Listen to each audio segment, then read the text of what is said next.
Oh, let's see. I think we're rolling, guys. I am live. So hi YouTube.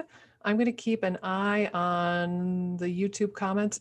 Truthfully, I don't think I've ever gone live via Zoom on YouTube before. So howdy do.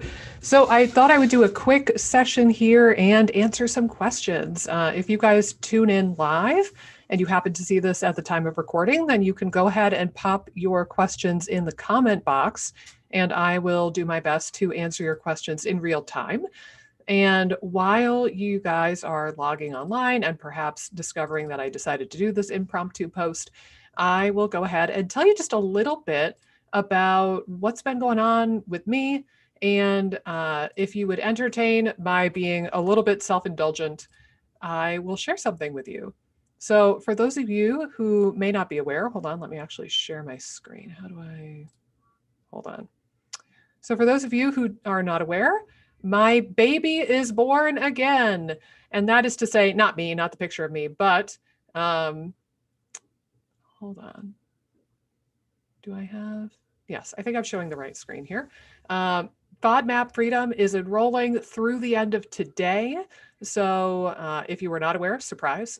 But for a lot of you, I know you've been tuning into my webinars this week and some of my Facebook Lives. But for those of you who were unaware, I just wanted to take you on a quick tour of what you can learn about Fodmap Freedom by clicking the link that I will place in the first comment. And I believe it's also in my description on YouTube. So you can see Fodmap Freedom in 90 days. There's a picture of moi. We've got some really nice little short videos from people who went through the program in the fall.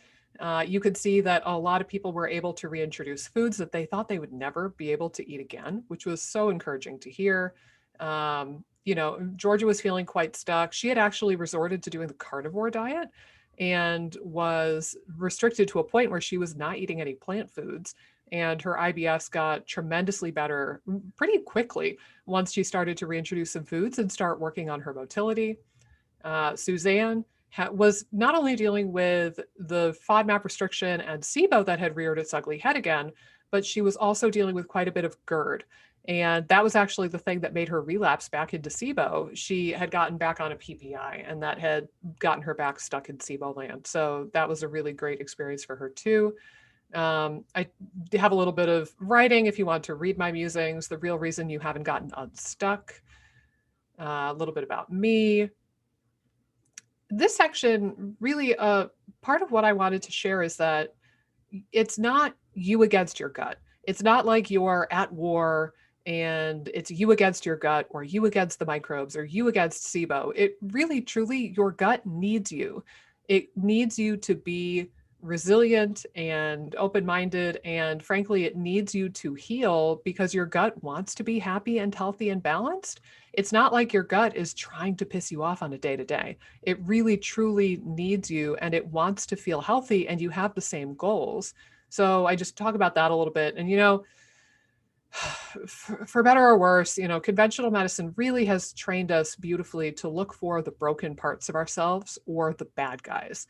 And I think that's where we get a lot of this quite toxic us versus them mentality, whether we talk about us versus the SIBO, us versus the candida, us versus the gut, whatever it might be. Introducing FODMAP Freedom. I actually have a pretty freaking solid guarantee. I am so confident that FODMAP Freedom will help you guys that I will give you your money back if I'm wrong. 100% money back guarantee. All that I ask is that you do some of the work. So I will go back in on the administrative end if you request a refund, and I will look to verify that you actually watched all of the content of the course and that you participated at least a bit in the Q&As, or you participated in some way, shape, or form over the course of the 90 days. But otherwise, there's a process, but I will give you your money back if I'm wrong, if this doesn't transform your gut, which is pretty freaking profound, I think. Gluten and dairy is a little bit of a particular subject because there's so many people like me who have autoimmune diseases or people who are blatantly lactose intolerant. And those are the people where, you could reintroduce the fruits and vegetables and the other grains and the nuts, but you might not be able to get to a point where you eat gluten or dairy again, to be quite honest. So I talk about the likelihood of that specifically. So when I say FODMAP freedom, it's FODMAP freedom with the asterisk that some people just really should not eat gluten or dairy. And this will help you understand if you are one of those people. A couple more testimonials. Here's Georgia mentioning that after having leaky gut for basically 10 years and having to go to the carnivore diet, she's feeling quite a lot better. And that was only 3 weeks into the program. And I used one of my favorite GIFs as a response to that. This section of the page will lead you through some of the modules. I say some because it doesn't mention the Q&As. That's always taught live every week. And then there is another module that I don't include here. It's called Module 0.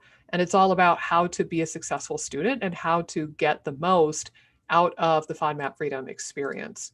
So Module 0 is there for everybody as well. But week 1, we go over the FODMAP Freedom Blueprint, how you can go about reintroducing foods safely, and most importantly, what to do if you have a setback. So if you introduce a FODMAP or a food, even if it's, if it's a histamine food or something else, if you have a setback, what do you do? And where do you know where you have to push through versus back off because you've inflamed your body too much? So that's week 1.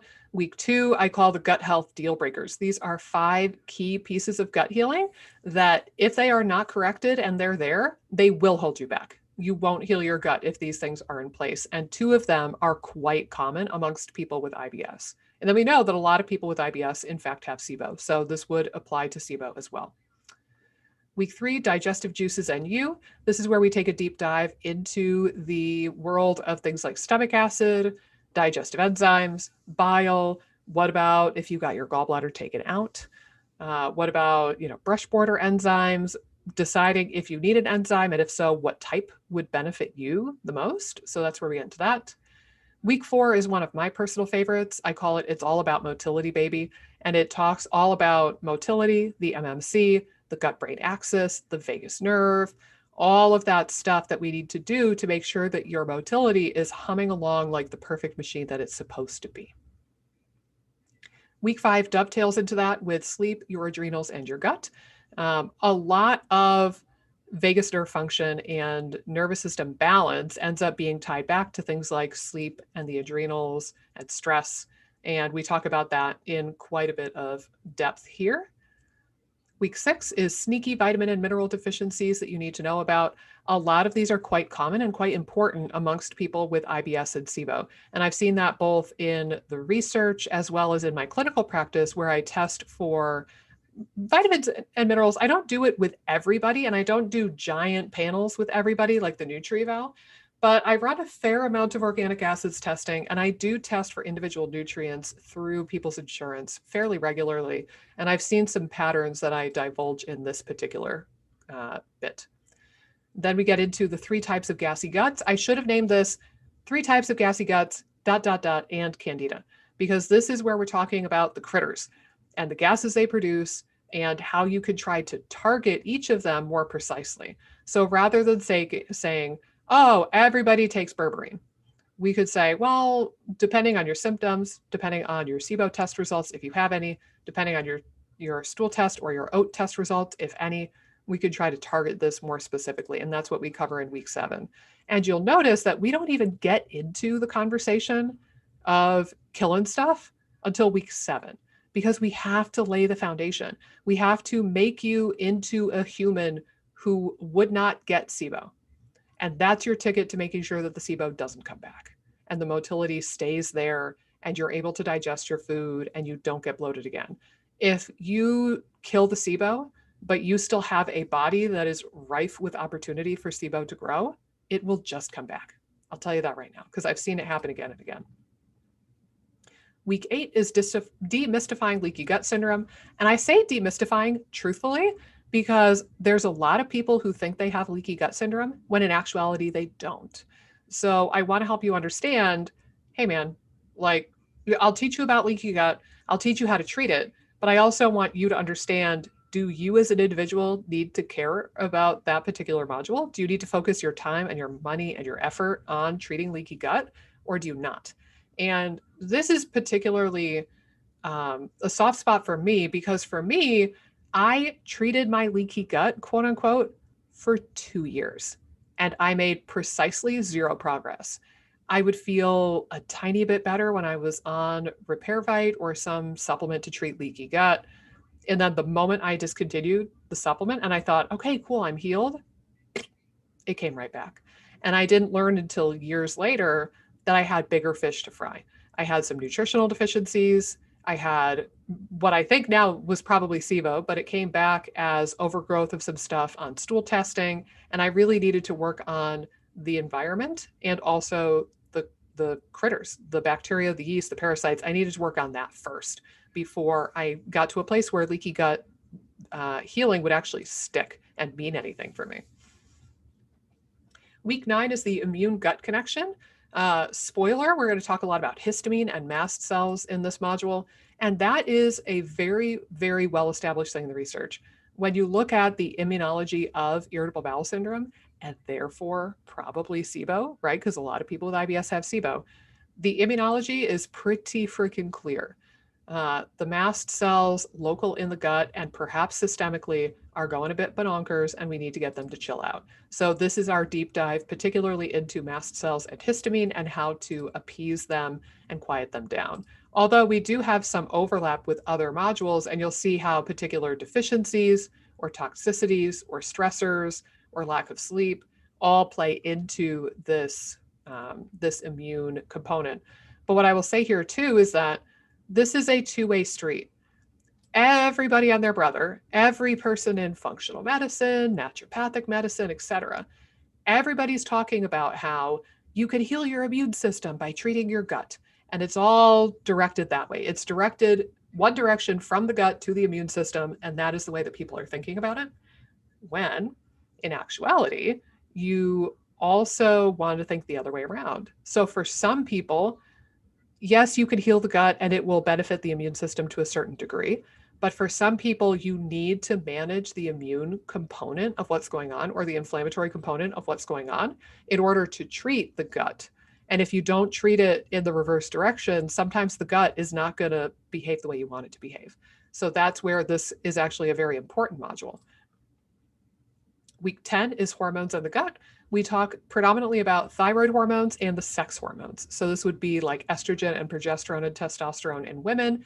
And predominantly we're talking about testosterone for the dudes. This is also something that is very well researched and very, very, like we have a lot of good data on this about how the hormones affect the gut. They affect motility. They affect how well the gut lining heals. I mean, it's a pretty big deal. And it also overlaps with that immune component because the immune system and your hormones talk to each other all day, every day, and they influence each other. So hormones in the gut is a big deal as well.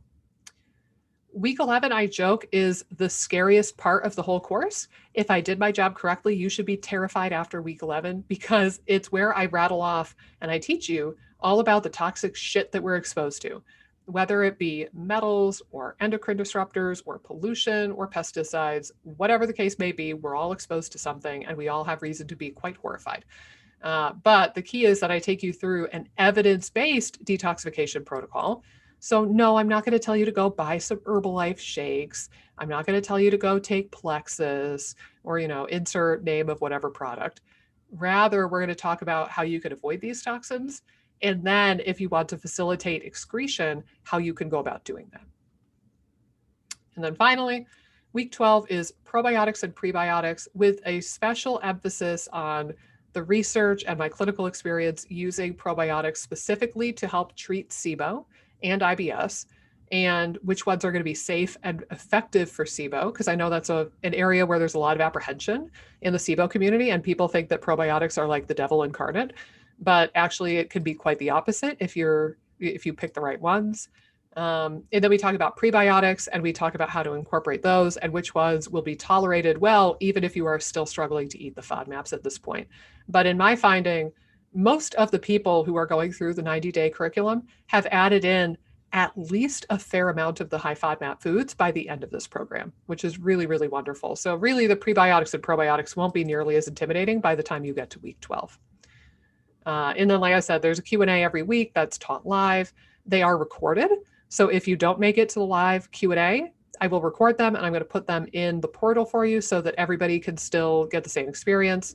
And if you're not there live, we still have a way that you can get your questions answered on the Q&A every week. There's a thread every week in the Facebook group where you can just pop in, you can post your questions on that thread. And as long as they make them into the Q&A thread for the week, I will answer them for you in that week's Q&A. So you can get some personalized advice that way. This is my favorite part of the whole page because I put Scrooge McDuck diving into a pile of garlic. But my wish for you, whether it be that you pursue Fodmap Freedom or working with an individual practitioner such as myself, or going it on your own, my wish for you is that you can make healthy choices, but also you can live your dang life. And if you want to just like plant your face in a pile of garlic, if you just want to devour an entire tub of guacamole or hummus, you have the power to do so. And that is up to you. And it's not dictated by your gut or your mental health or your microbiome or anything else. I want you to be able to eat those healthy foods and live your life. Now, if you went live in La Vida Loca after this and you're like, I'm normal, and then you ate nothing but Skittles for a month and then you got sick, we wouldn't be surprised. But I would hope that you can make healthy choices and eat freaking fruits and vegetables and fiber without feeling miserable because of it. And then you can see, so the countdown timer is ticking away. So Friday at midnight Eastern Standard Time. So right now I'm recording this right around 12:08 p.m. So we've got about 11 hours plus a little bit until that closes. If you just can't get enough of me and you want to watch another video of me, you can click on that, but I won't play it now because I don't know if it'll work with the YouTube live that I'm doing. Anyway, there are 3 ways that you can get started with Fodmap Freedom. There's a 6-month installment plan. You can just pay for the full program outright and save a little bit of money. Or there is a Gut Guru upgrade where you can do a private session with me and get 90 days of one-on-one Voxer text support. So if you are the impatient type, or if you feel like you have a lot of extra needs that go above and beyond what the group as a whole would be covering, the Voxer text support is nice because then you ask a question, I'll get back to you in like a day. So that can be a really nice addition if you feel like you have the need for additional support. And then I actually threw on a couple of really cool bonuses this time. I did not put these in the last time I launched Fodmap Freedom. So these are all brand new goodies for you. The first is way too long of a name, honestly, but I called it Demystifying Food Sensitivities, Intolerances, and Allergies. And the relevance of this and why I included this is because I really think that the conversation of being optimistic but realistic when you're reintroducing foods is very important. So like I said, I think that pretty much everybody can get to a point where you can eat all fruits, all vegetables, and most nuts and seeds and grains without problems. It's just a matter of how you get there. For things like gluten or dairy or perhaps corn or eggs or soy, something that's more allergenic, then you have to start considering what is the nature of your food reaction?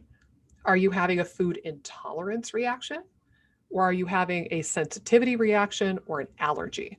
And the answer to that question is going to dictate how realistic it is for you to introduce that food again. So if you have an anaphylactic food allergy to peanuts, for example, I am not going to be the person who tells you, yeah, go ahead and try peanuts again. That would be ill-advised. So that's a no-go.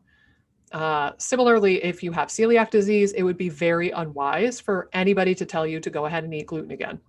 So knowing the answer to this is very important. And in this bonus course, I walk you through how you can understand, all right, this is what I'm experiencing when I eat food.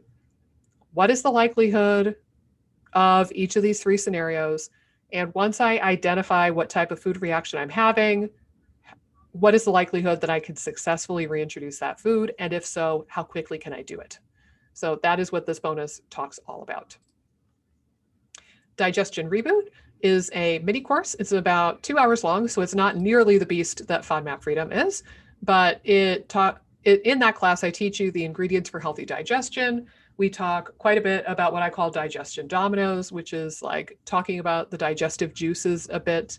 And this is going to include a really nice, about hour or so. Hold on. Oh, I hear myself. Hold on. let me mute. I forgot I have the YouTube thing pulled up live, and I could hear myself echoing, and I thought I was losing my mind. Anyhow, Digestion Reboot. My favorite part of this course is there's a whole big course, or a portion of this course dedicated to talking about eating for a diverse and happy microbiome. So I talk about how you can structure your diet nutritionally so that you foster the best microbial health. And that's very, very important for people with IBS, IBD, SIBO, you name it. But that is a very far-reaching topic, and it has a lot of research that you want a diverse gut. You want a diverse microbiome. So that's what the focus is there at Digestion Reboot. And then my last little goodie for you is the Consumer's Guide to Stool Test Analysis. This is an e-guide where I walk you through how to use cheap, readily available stool testing. You can order it today if you want it. You don't need a doctor's note. You don't need anything fancy, but you can order this today and get some stool testing done to try to hone in on what you need to do nutritionally and figure out what all is going on in your colon specifically. So keep in mind, stool testing is never going to reflect whether or not you have SIBO. That is not a thing. That is a farce that is perpetuated by lab companies like the Vibrant America Gut Zoomer. It's not true. You cannot diagnose SIBO on a stool testing. Never, ever. It is not a thing that happens. But what we can do is we can try to gather some information about the microbiome in the colon. And then from that, we can try to understand what antimicrobials, probiotics, prebiotics, foods, and drinks are going to be most appropriate and helpful for normalizing the colony in your colon. And then you can see down yonder, just at the bottom of the page, I have some frequently asked questions, and you can click on any of these and you can get a drop down and find out more about each of these frequently asked questions. And I'll let you guys have at it on your own. I don't want to bore you reading all of these over, but this is all the information that I have on that link that, again, I'm going to double check right now. And I'm going to make sure, hold on, I'm going to make sure that that is indeed on the YouTube. Let me see. Let me click on my own link and find out where it goes. No, it's not the right page right now. Bugger. All right. Hold on. I'm going to pop this in the chat. Oh, can I not do that? Okay, I will do that after we wrap up. Because apparently I can't do it right now when I'm live. How funny. I wonder why that is. So I'm going to keep an eye again on whether or not we've got some questions coming in. I don't see any right now. If you have questions, feel free to pop them in. I do intend to do these little impromptu live Q&As every so often. It's taken a hot minute to recover from prepping Fodmap Freedom. It was a lot of work. It ends up being, with the Q&As, the bonuses, and all of the content of the course, it ends up being about 28 hours of me. So hopefully you like listening to me enough that you would want to do that. But the content itself is about 13 hours of the core material, and then the bonuses probably ends up being another 3 or 4 hours worth of content of video, and then the e-guide. So it's been a whirlwind of a month prepping all that and making sure that everything is spruced up nice and ready to go. And I'm very, very proud of how it came out. But this week I've had to take a breather, and then in the next week or two, I'm going to get back into my normal YouTube schedule because I need to finish the dang mucus series.